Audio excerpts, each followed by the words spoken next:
What's up, everyone? Welcome to Unmasked, where things are discovered, uncovered, brought to the light, and made known. I'm your host, Lamar Barrett, coming live to you from PG County, Maryland. If you're interested in finding out about the untold stories behind being a college coach, this is the show for you. Being a former assistant men's college basketball coach for 16 years, there are so many untold stories behind the scenes in the life of a college basketball coach. Now, let's unmask them.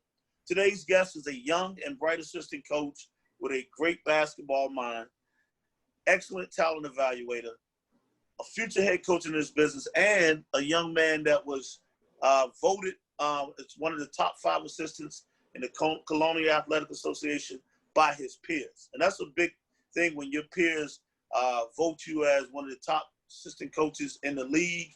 And he's done a great job since he's been at Delaware.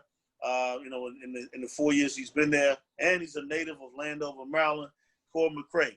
Now, Corey is had an outstanding career at DeMatha, high school, played for the legendary Morgan Wooten, finished in 2002, went up and played at Wagner College for 2 years with Derek Whitberg, another former DeMatha Stag, and then he went over to Fordham with Derek Whitberg as well, finished in 2006. Once he graduated, came back home, was coaching, doing some coaching in middle school basketball, as well as, working. And then he was doing that for a few years before going to DeMatha as an assistant coach for 7 years at his alma mater. Terrific program, one of the top high school basketball programs in the country. And at the same time, he was working on doing some AAU basketball. We had a chance to work for DC Assault Premier, which is DC Premier now, for a few years.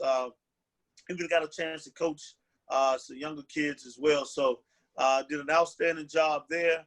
And then he lands into college athletics, and he gets a job at Delaware, where he had a chance to play for or work with a former assistant coach who had just gotten into the business, Martin Inglesby, from 2016 to now. So finished up year 4, headed into year 5. I just want to welcome to the show, a guy I got to watch. Actually, I think we used to scrimmage when he was at DeMatha, when I was at Oxon Hill. So I've seen Corey. I watched him in college. So been knowing him for a long time now. Just want to welcome to the show, Corey Mccrae. Appreciate it, Lamar. Thanks for that introduction, man. I truly appreciate it. All right, but Corey, man, we're going to get unmasked, man, because, to me, like I said, I think you got a chance.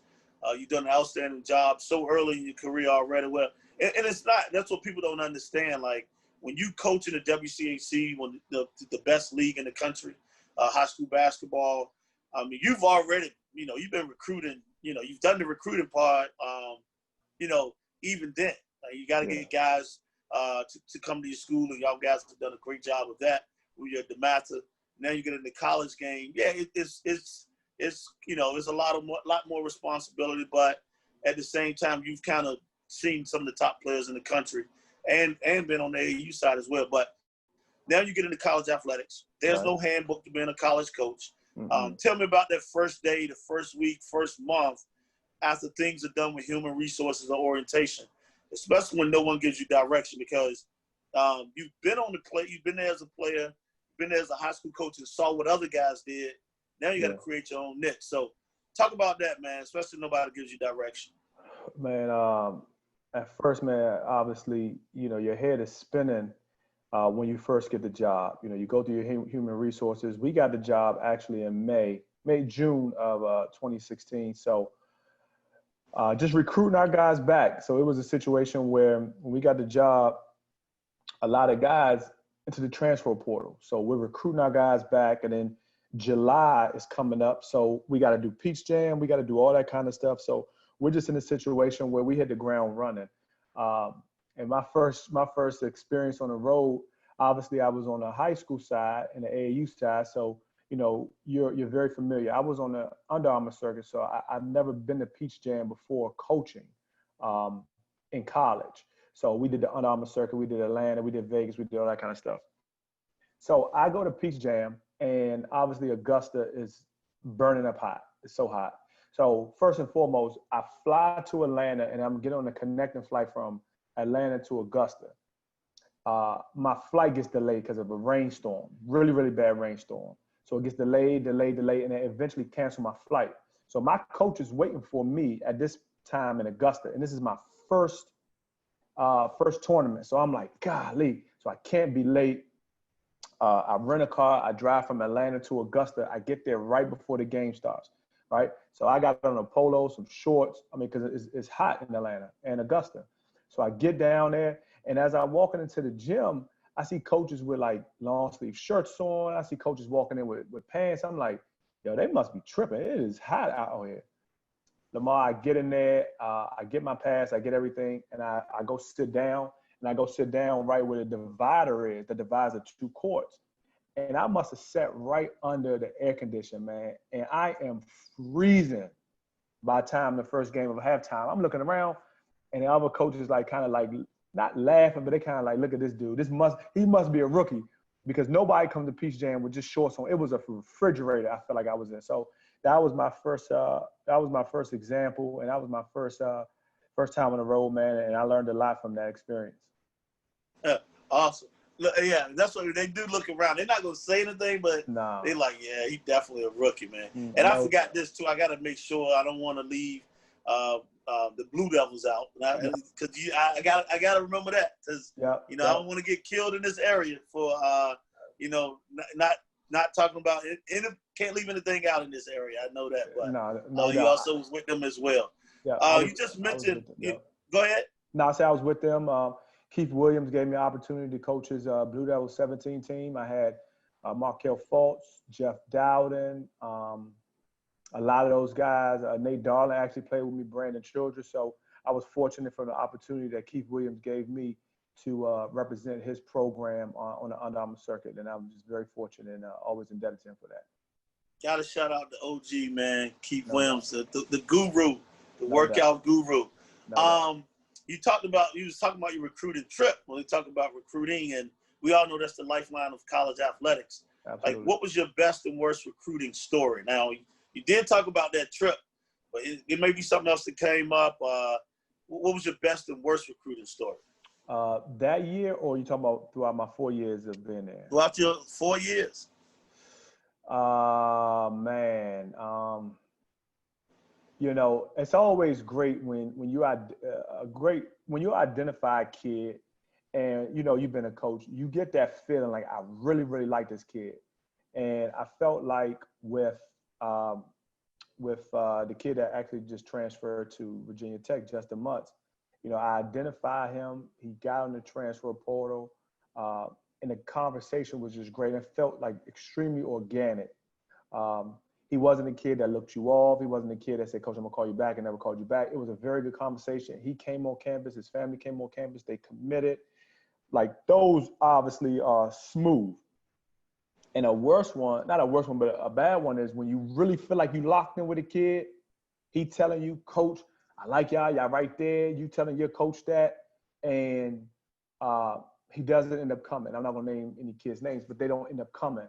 So I've learned from my best experience and my worst experience to talk to my coaches, what they call it, undersell and over-deliver. And I've learned that. So that was probably the biggest lesson is, I don't care how good you feel, you can never get too high, you can never get too low. Just keep it right steady as possible, because these youngins will break your heart, man. They break your heart, especially on this recruiting thing. So true, man. You're so right about that, man. You've been doing this at the highest level, even though you've been in college, but you at the high school at the highest level. Now you get into college coaching, and you got a family, a wife, family. So, like, what did you have to give up? And I don't even like using the word give up as much anymore. Like, but what did you have to sacrifice to achieving your current level of success? I think just initially the stuff with my kids. So when I got into college in 2016, my son was 8 years old. So from when he was born, when he was 2, I remember changing his diaper at Gonzaga while I was watching the game one day. You know what I mean? So he's been in my pocket with me since he was, 1, 2 years old, going to games and everything like that. Always at practice, always at games. So once I told him, like, hey man, I'm about to go, recruit, I'm gonna go watch this game. He's like, all right, I'm going with you. And I'm like, nah, because daddy got to fly to Atlanta. I got to fly to Vegas. And he didn't understand that. So just explaining that part to him initially was a little tough because he's just been with me. You know, at AAU, he sits on the bench sometimes. You know what I'm saying? So he didn't understand that. So I said, hey, you know, we got a game tonight. He's thinking he's going to come on the bench and sit down and it's going to be like it was. So that was probably the biggest adjustment. And my wife has been unbelievable through this because obviously we spent so much time together before I got into college. Her sacrifice has been unbelievable with just her, not only her job, but just what she's done for us as a family. She's just done so much. So my family situation has been great. I'm very fortunate. I'm blessed to have the people I have. And that's kind of it with that. Awesome. That's awesome. Because there's some horror stories, and at least yours is not that way. Trust me. No doubt. What's your best and worst scouting report? Because we all know this though. That's like huge. Getting your team prepared, ready to whether it's some coaches do different things. You've worked for, Marty's the first guy. I mean, you've worked for in college coaching, but like talk about that because you know that there's some things call play action, actions, play calls, personnel. Talk about tendencies, but then like there's sometimes, man, there may be a situation where guys have played in a few games, hasn't made shots, and then all of a sudden he makes shots against you. Talk about your best and worst scout report over the years. I'm gonna start with my worst one. My worst one was maybe 2 years ago. We had Dale State at home right before Christmas. Eric Skeeters, shout out to Eric Skeeters. He took over that program, and he has done a phenomenal job. Him, Keith Goody, his entire staff, man, I just tip my hat to them. I don't think they won a game up until when we played them. So I was obviously prepared for it. And you take pride in your scouts, man. You don't look at it like, okay, I'm playing Dale State, I'm gonna chill, and I'm playing against Maryland, I'm gonna go crazy. No, you kind of do the same thing because especially being at DeMatha, Mike Jones was really big on preparation. Because he ran his program, he runs his program like a college program. So Dale State came in there and they weren't playing well. Eric Skeeters just took over the program. They had a kid, I forgot his name. He came in there, he probably was shooting like 18, 19% from three. So obviously he wasn't the guy that you want to close out hard on, X, Y, and Z. Our guys, it was the day before, it was December 22nd, and we were going into Christmas break. And guys were going home after that. I think it was December 22nd. And I didn't get a good feeling from shoot around I just didn't get a great feeling. And I walked in a little nervous. And, you go through your whole routine. And they came out, man, they hit shots, X, Y, and Z. One guy was shooting 19%. He might have hit 4 or 5 threes. And they ended up beating us at the buzzer. A guy hit like a bank shot, at the buzzer. So I felt like for me personally, that was my worst one because we just lost to, and especially an in-state rival. Dale State, in-state rival. You gotta get that game, and we did it. So I felt like that was the worst one. And I would say our last game against Charleston. So we got here in 2016. We never beat Charleston, and in tournament, conference, we never beat them. And this past year was the first time we ever beat the College of Charleston, and it was my scout. And I just felt really good after that. I felt good after all of them, but I felt really good after that because we did something we never done in the history that we've been there. And I was my scout. But with the scouts, it's your scout, but obviously everybody has input.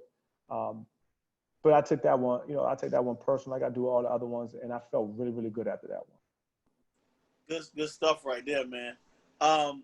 What's the biggest challenge you think you've experienced since you become a college coach? I mean, like it comes in all forms, man. So you never know. It could be like you talked about earlier. It could be a kid leaving. It's so many things that could happen. But what's the biggest challenge you think you've experienced?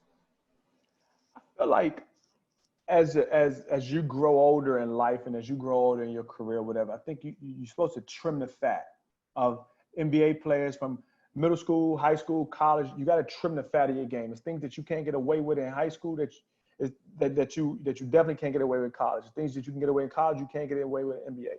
And I just think just the little detail things that you take for granted is so important on the next level. Obviously, there's money involved, and it's not when you're in high school like that. But I think just being as detailed as possible and turning over every stone in every situation, from recruiting to scouting to whatever it is. I just think the little details, I've learned how important those things are, and not skipping a step, because sometimes you go from, all right, step 1, step 2, step 3, step 5, step 6, and you're like, oh, I forgot step 4. You know what I'm saying? So I just think taking every step, one step at a time, and being extremely detail oriented is one of the things that I think is so important. And I've grown from that. I've grown to be in more detail. Great stuff right there. Do you ever find that there are things about you that people misunderstand? Yeah. I'm a competitor, man. And sometimes I'm very passionate about what I'm doing. And sometimes when I'm coaching, like before the games, I'm extremely locked in to my guys and what I'm doing, man. So I don't never want to come off as, distant from anybody, but I'm just so locked in. And for me, a lot of times before games, it's just really not like a lot of buddy stuff. And I don't want that to be taken in the wrong way. I'm just really focused, and I'm very competitive, and I hate to lose. But after the game, I'm good. It's just for that moment, I'm locked in. So I just never want people to think that I'm some jerk or some idiot because I'm not giving a conversation like I would after the game or on the road. You understand what I'm saying? So that's kind of, I don't want people to think that I'm a jerk, because I'm really not. I'm a really nice guy, man. I'm just really competitive and locked into what I'm doing. I could definitely vouch for that. You are a great guy. We saw each other, if not 2-3 times a year, since 2016. So, and we would talk. You just got to know people. So we could talk for a few minutes, but like you say, you're competitive, and after it's over. You can talk as much as you want to. Nah, no doubt. What do you like? We're all educators and teachers in this business. And you even started, you talking about the ground root level. You talking about, cool. Middle school. So you definitely, just basketball standpoint, you teach them the thing, but you're still teaching them about life. So like, what do you try to teach your players besides basketball? Educate them on basketball now that they're like these 18 to 20 some year old kids, man. Yeah, I try to meet them where they are initially, because everybody's at a different place. Some kids are more mature than others. I try to meet them where they are to help them from their point and not just from what I want to bring. But I'm a pro family guy, man. I'm a pro marriage. I'm a pro family. I'm a pro husband. I'm a pro father. So with that being said, I try to teach those guys and talk to them about life after basketball, and when you do decide to get married, and how important it is to be a good father, how important it is to be in your kid's life, and how important it is to understand that family comes first. And when your family situation is in a good is intact, and everything just starts falling into place for you. I have those guys over for dinner. I'm cooking. Like, that's one thing I do a lot, is I cook, and I really, really enjoy it.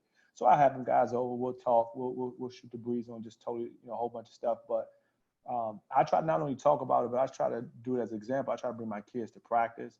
I try to I post stuff on Instagram about my family, us going out to dinner, whatever the case may be, man. So I just think life after basketball is so important, and I think when these guys, after they graduate, how important it is when they do decide to get their families, because you don't have to have a family, but when you do decide to get your family, how important it is for you as a man, as a king of your house and the king of your castle, to make sure things are straight. So good. Great answer. Family first. I like it. People need to listen to that. What's your best and worst memories in coaching? Ooh. With me with coaching, man, I think when just oh man, that's a tough one. I am a gritty, I'm an underdog, I am a chip on the shoulder type of dude. That's how, when I do become a head coach, that's the kind of program I want, blue collar. So when we're the underdog and we win and we beat teams we're not supposed to beat, that's always a great thing for me, and I get the most enjoyment and fulfillment out of that. So that's probably just being an underdog at any point of my coaching career. And a worse memory, wow. I don't really have too many worse memories, because I try to look at it as not losses, but a learn. and I try to learn from every situation. And I don't internalize it to the point where the loss like kills me. I have to learn something from the loss. So I don't look at worst memories, man. I just look at it as learned lessons and just try to get better from them and grow from them. I like that. I'm gonna have to use that. And you've had a short stint, and like, man, it might be back to your DeMaster days as a coach. But what's the strangest thing a player has done, or weirdest, craziest, or wildest, whatever you want to say, like has done outside of the basketball court? It just made you say, "Wow, that was interesting." Something you probably wouldn't have thought of, or you would have done. So, and it's not to put him on the spot. We had a kid, Justin Much, from New Jersey, and he's a very interesting kid. He's a deep thinker. He's a psychology major, and he just likes to express himself. And one day, he comes into practice, and it's not like weird or anything like that, but he came into practice, and his hair was blonde. And he's got like a little bush, and it was blonde, and he just felt like he needed to do whatever, and he blonded it, and he put whatever in his hair, and he kind of walks in, and I'm like, wow, that dude is like one of the guys from off the movie Meteor Man, and he just came in, and his hair was blonde, and it was just like, all right, that's Justin, and then like a couple of days later, he just went right back to a natural, his natural color. So. I didn't have like too many weird experiences, but it was just one of those but it brought me closer to him because I had asked him why'd you do that? What's your thought behind it? Like take me into, your mind from, why you did that. And it was no real reason. He was like, Coach, I just felt like doing it. And it just continued to open me up and show me about, people and, whatever works for you. That's just how he is. Yeah, that's a little different, especially when you're like, I just felt like doing it. It just felt like doing it. Just come to practice with your hair blonde. I'm going to ask you this. You have a chance to, you've been around some good coaches. I mean, I just go back to, any chance you have, every time you had a chance to spend with Coach Wooten, that's great. Derek Wittenberg was your college coach, so, and I'm sure you still probably have conversations with him. You worked with Mike Jones at DeMaster. He was assistant there, I believe. I don't think he might have just taken over, right? Yeah, he was assistant from my freshman year to my senior year. Yep. And I was on Morgan's last championship team, and once I graduated, Mike got the job right after that. Right. So you've been around Mike, and now you work with him. And then now you're with Martin. But I'm thinking of you sitting around. You got a chance. It's you've been in 5 years now, and it's not that you're looking for another job, but like you're on a projection to hopefully one day run your own program. Right. So if you had a chance to sit down, I'm going to say 3 guys, and it's hard because I know people, they like this guy, they like guys so many they don't want to leave guys out. But if you had a chance to sit down with 3 guys, have dinner or lunch, and it's 2-3 hours, and you had a chance to pick their brain, what they go through, how they do that, run their program, or it could be past, present, however you want to do it. But if you had 3 guys you want to sit down and say, man, I want to know everything as much as I can, you can tell me about how to be a head coach. You can create your own niche anyway, but who would those 3 guys be, man? And I think obviously besides my head coach, I have the fortune to be around him.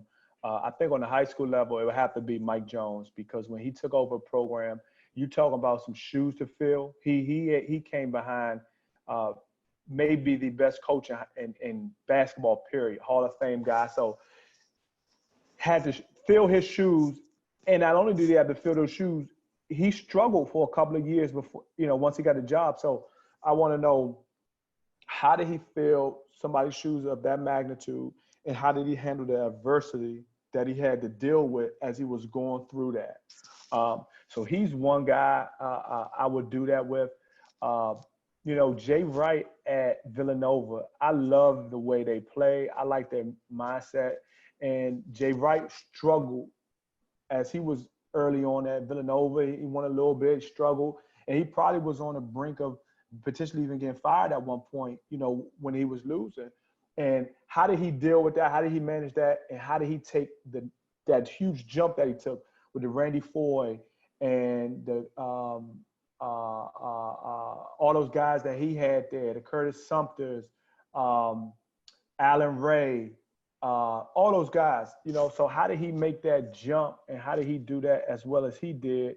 And it's somebody like Ed Cooley, man. I just love his presence. I got a chance to spend some time with him last summer, and the way he moves and talks to this person, talks to that person, like how did he build his program from Fairfield to Providence and what he's done.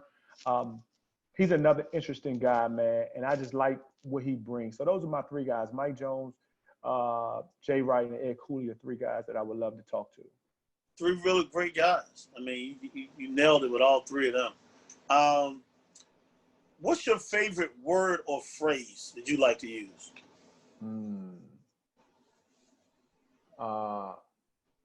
Locked in, like especially when I'm on my scouting report. You know, when you do your scouting report, we all take them personal, Lamar. You know, you've been there. And I really want my guys I want them to be locked in on everyone, but I'm always like, fellas, let's lock in, let's lock in, let's lock in, let's lock in. Because I understand, especially with college kids, like the attention span is really short. And they get to wondering. And we know how detailed and minute, you know, one or two things are that can win your game, that can lose your game. So, I'm always telling guys, all right, let's lock in at practice. Hey, man, tune up, lock in, lock in, lock in. So I like to use that word, man. And I think that, and that's just something that you know, I probably use a lot around my guys. Like lock in. Like you said, it can go so many different ways. What's the best piece of advice you've ever been given?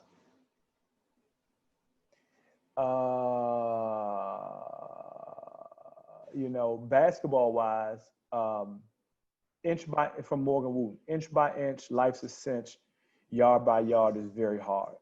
And we want it all at one point, but you got to take baby steps to get there. So, for example, like with me coaching in middle school, then coaching in high school where I was the freshman, I was the JV assistant, then the freshman head coach, then a varsity assistant. Now I have my own program, not my own program, but I coach AAU, the head coach, and now in college. So inch by inch, life's a cinch, yard by yard is very hard from Morgan Wooten. And then from my dad, you know, he always said, you know, if you always do what you've always done, you'll always get what you've always got. So that was important to me because it helps me, you know, slow down. It helps me, you know, understand to change things. Some things you just got to keep changing, and if you keep digging, you're never gonna get out of a hole. So if you always do what you've always done, you always get what you've always got. I love that. I actually love both of them. That's pretty good. I'm gonna ask you this: what does success mean to you? You know, seeing a kid come back, you know, after I've coached them and say, "Yo, coach, thank you, man. I applied some of the stuff. I know you was on me. I know you put your foot up my butt to push me. Thank you."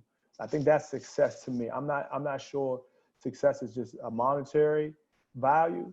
I think it's what you've deposited in these kids, because at the end of the day, that's what we're here to do. What you've given them, because you get more gratitude by somebody saying like, "Yo, coach, man, thank you," or calling me or texting me on Father's Day or my birthday saying, you know, "Happy Father's Day, happy birthday. Coach is checking on you, making sure you're good." So that's success to me. I like that. You're not a self-promoter. You never have been. No. You know, but people need to know about you. Like, people can have their own opinions, but like, I want you to tell me, if you had to choose 3 adjectives to describe yourself, which would you choose? I'm very passionate about what I do when I'm coaching, and I'm very passionate. I care. Sometimes I care too much where, you know, I'm very vulnerable to some of these guys because they know at the end of the day, I got them. And I care about them. I care about people. I'm just that kind of guy. So passion, caring, and I'm passionate about what I'm doing. I'm a caring type of person. And I feel like I'm a guy of high integrity and guy character. You know, like I'm a loyal guy, sometimes loyal to a fault. But once I'm with you, I'm with you. So I'm very, very loyal to the people that I'm very close with. Awesome. What qualities do you value in the people with whom you spend time? Loyalty, honesty, integrity. I'm a type of person. I may not like what you say, but if you're honest with me and you talk to me in a respectful manner, I'm okay with it, even if it's something I don't like it. So I'm not good at spinning. I'm not good at lying. I'm not good at tricking people. That's just not what I do. Uh, I just think honesty is so important. I think it goes a long way. A person of integrity, doing the right thing, doing what you say you're gonna do when you say you're gonna do it, um, and loyalty, man. I just, when you my guy, man. And there's no 50-50 with me. I can't like play both sides. I just don't do that well, man. And maybe I don't think that far ahead, or maybe I don't. Um, I'm just not that. I'm just not that shisty. I'm just not that guy. And it's just not me. I feel you. I feel you. What person or persons and or event has had the most influence on your life? 100% my father. He is the rock of our family. I learned from example with him. My father is a native of Guyana, South America, and he came over here extremely poor. He has 13 brothers and sisters. They grew up in a small house in DC, right off of East Capitol Street. And we were talking about the other day. It was 4 or 5 of them sleeping in one bedroom. So him and his life, and me seeing how hard he works on a day-to-day basis for himself and for our family, I just commend him for everything that he's done, and I call him for advice. So him and what he does is extremely important to me. And you talking about heroes, he's 100% my hero, and he's fought through a lot. He's been through a lot in his life, and I'm learning from him on a day-to-day basis. Awesome, man. I love that. You've been around this basketball for, man, majority of your life, most of your life. No doubt. Now, how has coaching affected your life? Coaching has slowed me down. Coaching has made me a better father, and vice versa. I think that coaching makes you very patient, because if you don't got patience, you're not going to be in this thing too long. I think coaching has told me when to hold and when to fold. It helps me with my marriage, because there's times where, my wife and I talk about things and I feel very strongly about something, or she feels very strongly about it. So a lot of give and take. I think when you're coaching, you got to be extremely unselfish. But it has helped me in so many areas of my life, man. And just, it has helped me. But, communicating, I think we all can do a better job at that, and it's really helped me listen. So it's been extremely valuable for me and my family. Awesome. What energizes you and brings you excitement? In coaching, or just in general in life? In general. Seeing my kids grow up, my daughter coming to me with a TikTok dance or something that she did in school, or my son being excited about a success that he has, that energizes me. Or another parent or coach saying, hey man, your kids are awesome. They were very respectful. They helped somebody else out. See, all that stuff is important to me, because that character stuff, and then that shows me that my wife and I are doing a good job from a discipline standpoint with my kids, because everything else is going to fall into place. I just want that foundation to be good. It's like building a house. You got to make sure your foundation is good. So I think that brings me enjoyment. And then seeing these players grow from their freshman year to, their senior year. I just look at college as a transformation chamber. It's like the whole Family Matters with Steve Urkel and Stefan Urkel. He goes into this transformation chamber and comes out a totally different person. And I just hope that the kids, as they come through the transformation chamber with me, with us here at the University of Delaware, is that they can really grow in that point. Because at the end of the day, it's about them being successful in life as men. And then on the women's side, for women, being successful as women. So that brings me success, man. I really enjoy watching those young men grow. That's great stuff, man. Knowing what you know now, like, what would you tell your younger self, like you know, to prepare for as an assistant coach? Like, you started, like you said, you know, inch by inch, you went middle school. Like, but what would you tell your younger self? I would tell my younger self to slow down. I would tell my younger self to really grasp and take everything in. I would tell my younger self to really ask questions. When you don't understand something, and don't act like you know it, and now you're getting into it, and now you're kind of, you know what I mean? So, because we all want to be successful, we all want to do what we do. Um, I would just tell my younger stuff to just enjoy the process and enjoy it. And I've been in here going on 5 years, and I 100% have enjoyed everything. But I think that the biggest thing is you just go, especially in college basketball. You never stop. You're always moving. You're always going. And I would think to like I say, slow down, enjoy the process, and go from there. I love it. And I want to thank you again, Corey, for being a guest on the show and being unmasked. Is there anything you want to leave with the viewers before we go? No, man, I just want to thank you for doing this. I think this is a great series that you're doing. I think that the people you've had so far on here have all been unbelievable. And I just hope and pray that this thing takes you to another level and gives you the success that you're looking for in this. Well, I appreciate that, man. Appreciate those great words, man. And thank you for watching as well. And thank you, viewers, for watching another great show. Stay tuned for the next guests as we get them unmasked. See you next time, and stay safe.